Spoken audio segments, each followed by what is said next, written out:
Hey everyone, in this video I'll be showing you the most overpowered build for Pugnala Provola and Vampire Crawlers. The best part about this is it's strong in the early game and incredible in the late game, and I'll be showing you guys a build live so you get an idea of what to do if RNG doesn't go your way. And Pugnala is easily able to take down the hardest bosses in the game like RedDeath here. Now what makes Pugnala so great is she's able to draw one card whenever a yellow card is played, which means that you're able to basically ensure that you get whatever card you need back. So for certain bosses that you need to freeze, you can ensure that you're going to always have a freeze card whenever it's needed. But she's also got really great combo ability here because she's got Spellbinder, a Mana Tome, and then the two guns here. So this is an easy combo that you can do at any time, keeping your mana high, while also dishing out a ton of damage. Now, she also pairs well with Yada Cavallo here, which gives you another amount, which can scale up to 50 extra projectiles, which makes some weapons extremely powerful, especially her guns. So this is a nice combination. I also like to pair with Imelda here, giving you 1 XP growth whenever yellow card is played. What's cool about that is you can basically ensure that you continually keep playing yellow cards, getting your scaling up insanely high to level up very quick. So this would be a good choice to go with early on. And once you get to the end game and you can have 3 characters, Crochi's great because whenever you play a wild card, you're going to get a revival. And again, some of the harder bosses like RedDeath, you want to have that. Christine's also a good choice here, preventing an enemy from attacking when you play purple cards, which comes stock with Pugnala here. So that can be something nice into the late game. Giovanna also being a good choice here, being able to draw cards when you play purple cards, so you can basically always ensure that you're going to be drawing more. And obviously once you get to the end game, Missing No is incredible because he can draw 2 cards on a red one, but we're really good being able to flow through our deck quickly. And because of this, when we go to the fortune teller, we want to grab Mana Siphon here. This will allow us to increase our mana after every 100 cards. Since we cycle through cards so quickly and ultra overkills can allow us to keep spamming them, we can get like a pretty high mana, like upwards of 15 to 20 and even higher once you get to the end boss. And I'm pretty late in the game, but early game, what you want to buy for shop upgrades is greed to get more coins so you can scale up quicker, and growth is nice as well. But I think reroll is extremely important because sometimes you just don't get good cards. Having more options is incredible. And conversely, it's also nice to have banish to get rid of cards you don't want, and skip. So I like to have these maxed out. Obviously things like might being very impactful as well. Grabbing the reviver, an additional crawler, and scaling up your health a little bit as well is nice, but you primarily want to focus on these two here, get the revive, and then get your rerolls, and put a couple points into hand. And with the blacksmith, the cards we want to upgrade and get additional relic slots on, or gem slots on, is our 8th Sparrow. Having 3 on that is incredible because you can put some pretty crazy combos on there. I also like to have all the tomes upgraded as much as possible because they're going to be a good source of us being able to continually keep playing cards endlessly. And also nice to boost up your Spellbinder because we're going to use Spellbinder quite a bit, and also Duplicator can be nice too if you're not going to run Yato. The Friendship Amulet is also a really useful card. This is a wild card and it's yellow, so if you have Croci, it can be very impactful, and it's going to continue your combos. So you can play this and then start back down and continue to scale up, getting insane damage. Clock Lancet also being a very powerful skill that we want to have because this is going to prevent us from getting hit by some bosses, and you can time it on the 5th eye for then when the 6th one pops up, they don't damage you. And you'll actually unlock Pugnala very early on in the Berserk Wood here, so you got to explore around. But I'll take you guys through something late game to show you how to build. So for our starting hand here, typically the combo that we want to go with is playing Spellbinder, Light Tome, 8th Sparrow, and then our final gunshot. We can also start with Cavallo here because this is a 0 cost card and it's going to give us additional projectiles, so we're doing more damage. And then you can cycle that into the Light Tome, which is going to give you more mana, going into 8th Sparrow, and then going with that, you can usually clear enemies really quickly. Now, early cards aren't going to be amazing. Whip is good if there's a lot of enemies. It'll scale better when you're fighting multiple. When you're fighting a single target, Magic Wand scales better because you can increase the projectiles, getting higher damage. You can reroll though and hope for something a little bit better. Getting crown cards is amazing because not only are these yellow cards, which are great for when we're playing, but increasing our XP growth is nice, but it's also a card we destroy. Sometimes we don't want to get too many cards. It's not like Slay the Spire where you're not incentivized to have cards. You want to have them so you can flow quickly through them, but sometimes it's nice to keep your deck small. It's also good to grab things like the Attract Orb, and that's the definite pick here because we need at least 1 of these and 1 bracer for when we scale these up. You can sometimes draw like 20 cards. And we got another option here, Spellbinder being a good choice. Increased mana cost is also kind of nice because mana will become irrelevant at a certain point. So if you can continue your combos, it could be nice. It really just depends, but Spellbinder's nice. The more yellow cards, we can continue to draw more cards here, which is great. And you can see here, we can continue this combo and go ahead with just blasting this enemy here, getting us more money. So yeah, the combo typically is just going through your guns here in the early game. Now at this point, when you're in your early game, we have most of the damage that we need from the cards we already have, so sometimes it's best just to keep grabbing more yellow cards, because these are going to allow us to draw even more cards, and at worst, even if you don't do much, it's just going to have a small cost. Keeping in mind on how many numbers of each card. Like if you have a lot of 0 mana cards, you may want to grab more of the 1 mana card. Things like area from the candle are not worth taking, so we can actually just go ahead and banish this if you didn't want to go continue. And for the most part, red and blue cards here, we don't want to grab. You can skip or you can banish if you notice the certain cards pop up a bit more frequently. Grabbing something like a King Bible is the only exception really, or I guess Garlic too, because Garlic will disarm, King Bible will push back. This allows us to prevent us from taking damage, which is kind of nice, but they don't scale that great, so sometimes it is worth just grabbing something a little different. We can easily just go with the Crown card here. It's also nice to grab at least one Spinach card, because when you get to comboing later on, this can give you like 200 or 300% extra damage, which is really nice for the little investment. I would not recommend taking Duplicator here because we have Yada, which is doing the same thing, and you're going to be playing yellow cards. So this doesn't actually end up benefiting us much unless Yada is not in our group. Alternatively, you can take Greed. Getting increased coins is nice, but this being a yellow card is amazing. You only need one of these though. The further you scale up your damage doesn't end up being that much more effective. And having a reduced mana cost card is actually quite nice when you have multiple spellbinders, because then you can go with the free spellbinder. These can save you big time if you run out of mana. I just picked up a treasure chest. Reverse combo can be good too if you put it on a card that has like a number 2. Like if you put it on the 8th Sparrow, that can be great because then you can combo back down to 1 and then back up to 2. This is useful if you have a lot of the guns that are at a 2 cost. I like to just take the mana cost reductions, but it's okay to go with some of these gems here, like increasing might by 10%. It's good if you cycle through your deck quite a bit, but since we already have one of these, it's not ended up being that amazing. But earlier on, it can be good. This is a chance where I don't really need this reduced mana cost, so I could go with a reroll here and didn't really get anything useful. Quick draw could be nice if you have a huge deck and you want to ensure that one card stays in your hand at all times. Luck can be good. Luck just gives you more choices. Like we have 3 choices here. If our luck stat was higher, we might have had 4. You can always just cash out 2 if there's a chest. And if you can ever find a card like Tirajisu here, this is a destroy card, but what's crazy about it is you can do an ultra overkill later on, hold on to this as long as you can, and then get your combo up really high, and sometimes you can get 1 or 2 revives out of it. And here's a situation where we don't have a hand where we can actually play anything, but that's not to worry, because we can go with our Spellbinder here, and that draws us a card. We don't have what we need, so we can go with another Spellbinder. And I got a wild card here. I like to hold on to these just so that we can use them when we need them. And you can see now my XP growth is now 70 or 45%, so that was a pretty nice scale. Alternatively, we can just go with one of our other skills here and try to get a higher combo to use this, so I'm going to skip it there, go with our increased damage. 8th Sparrow now doing a lot of damage. I ran out of mana, but that's okay, because I can then go ahead and combo into the wings here, which reduces the mana card of the next card played, which gives us 12 mana for free, and then this continues our streak. And now, Crown is worth 105% XP. Or if I want to finish them off, Attract Orb will give me 8 cards. I'm going to go with the increased XP here, and that scales into our Tirajisu, giving us 80% of a revive charge, which is amazing. So you can scale this a little bit higher. I'm just going to take it there and then go ahead with the gun there. We'll hopefully take him out.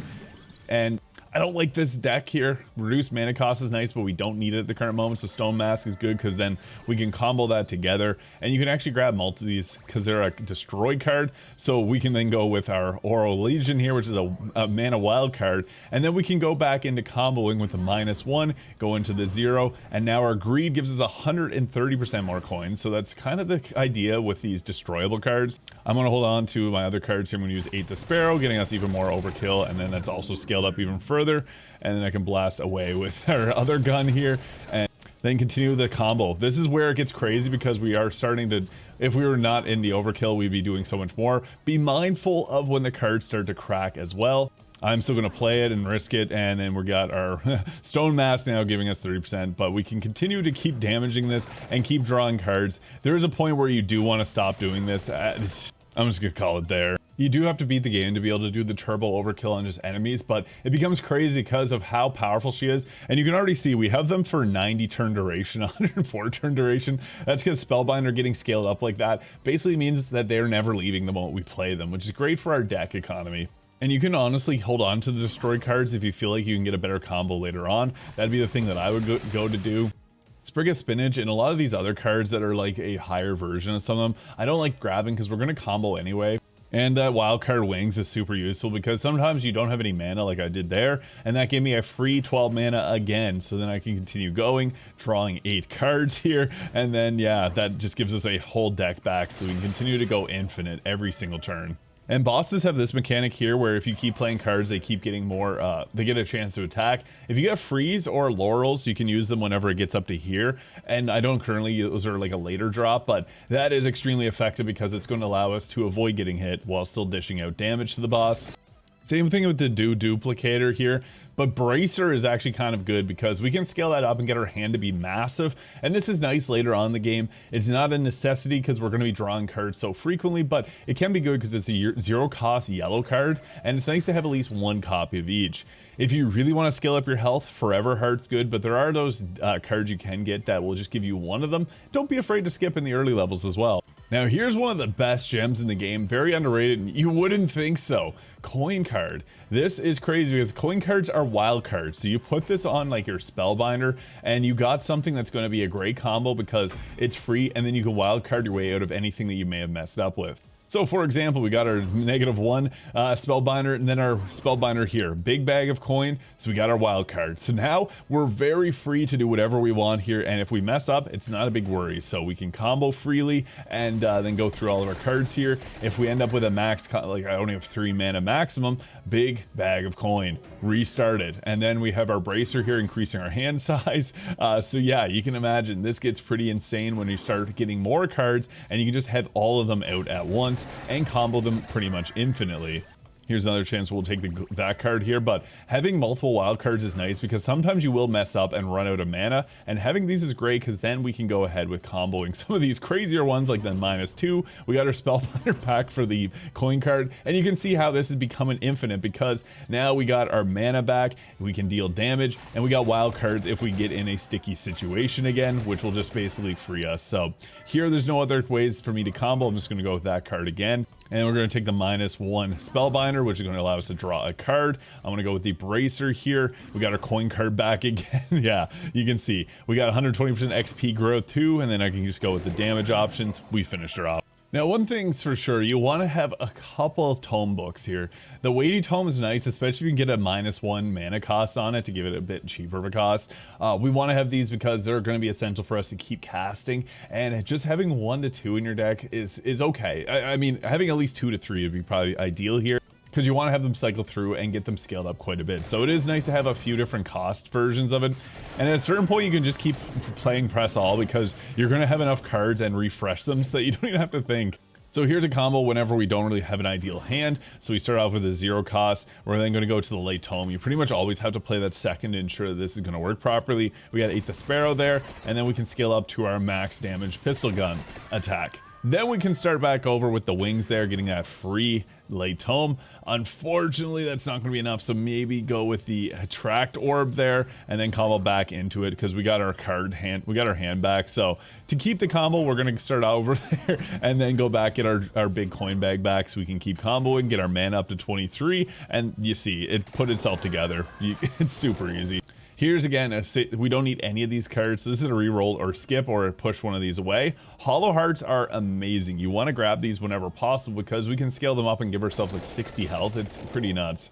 Like right now it's at 42 health, but I can keep this combo going because we got our negative spellbinder, we got our spellbinder with the free bag of coins, and then we just continually keep going up. Might, 160% extra damage. We got the weighty tome so that we get 51 mana. We can then go into our 3 card combo. I need more 3 cards, I'm noticing, because I don't have that many. I'm oftentimes having to restart it here, but that's okay because we can then go into our spellbinder flow again. Not optimal because our cards are starting to crack, but that's okay because what we're trying to do is get our Hollow Heart here, which has 66 max health increase, literally doubling our health. Amazing. And now our cards are giving us like 75 mana back or draw 26 cards. It gets insane. And here's another level up where there's nothing super amazing. I could again take this. I do need more 2 card costs, so maybe even go with a late tome to take it down to a 0 cost is nice because sometimes you'll run out of mana and it's good to hold those. Now here we got 2 of the best gems in the game. These are the ones that you're looking out for because this is where everything all comes together.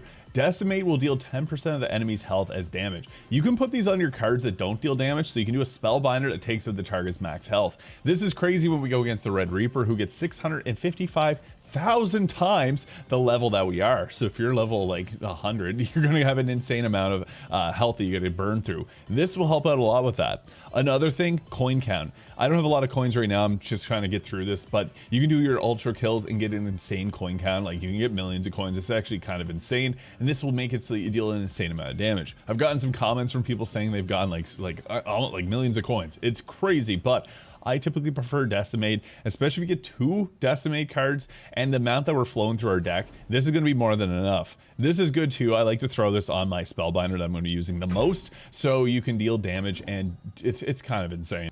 And we got exactly what we needed. The build came together. So see, even with bad RNG, I still have a ton of rerolls, skips, and banishes. I didn't use them as much as I wanted to. And the thing is, use your rerolls because you can pick them up from candles. Always be breaking candles. We're looking for Clock Lancet. Now we can beat any boss in the game easily because we can freeze them. And when you get multiple of these scaled up, like that applied 9 freeze there, the bosses won't do their attacks, and this counts for RedDeath too. So you can basically do a fight and never get hit. And this is ensured because we got yellow cards that are going to allow us to keep drawing more cards. So yeah, it becomes really silly. And wow, we got all of it coming together perfectly. Friendship Amulet. This is the last piece that we needed. Friendship Amulet is probably one of the best cards in the game because it's going to increase your combo, but it's a wild card and it's a yellow card. So we get to draw another card, our combo increases, and it sets us back. So we can start over if we need to go at like a -1 or a 0 mana cost. This is one that you're always grabbing anytime you see it. I like to put Decimate on this card as well. It's free. It's going to scale up all your other cards. It's just insane how good it is. Oh wow, yeah, we're getting really good luck here.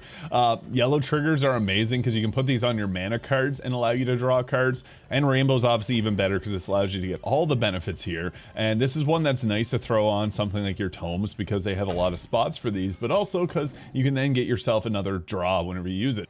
And once again, we got a Friendship Amulet. I like to grab these. Wild cards are just so good, especially when you have Croce, because that's giving you revival. I now have 4 revives, and I didn't really have to do a whole lot. And now we're getting even more points towards it. And again, Spellbinder with a Decimate and a coin card is just so crazy to combo with.